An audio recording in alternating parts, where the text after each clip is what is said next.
Minha khalaqnakum wa fiha nu'idukum wa minha nukhrijukum taratan ukhra. Bila saya berhadapan dengan orang yang macam ni samsing tuan-tuan, saya baca ayat ni. Kalau anjing kejar tuan-tuan pun tuan-tuan baca ayat ni.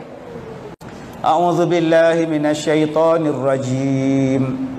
Minha khalaqnakum wa fiha nu'idukum wa minha nukhrijukum taratan ukhra. Ayat ini saya baca untuk apa? Bila saya berhadapan dengan manusia yang beribu-ribu orang, saya tak tahu hati apa mereka. Ada yang pernah cekak baju saya, ada yang pernah lompat bahu orang datang nak ajak saya bertumbuk pun ada. Bila saya berhadapan dengan orang yang macam ni samsing tuan-tuan, saya baca ayat ni. Tuan-tuan duduk di sini adalah samsing jalan raya ke apa ke, baca ayat ni. Akak-akak suami garang panah baran, baca ayat ni. Anak-anak kita melawan, baca ayat ni.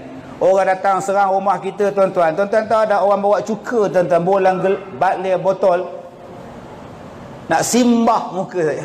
Saya baca ayat ni, tapi saya tak baca kuat-kuat. Jangan bila dia datang minha khalaqnakum, jangan tuan-tuan. Baca pelan-pelan boy dekat dia tuan-tuan. Dia letak balik cuka lah. Abang awak baliklah asid ni, pilah motong getah abang. Bukan simbah muka saya. Jadi tuan-tuan, ayat ini saya amalkan.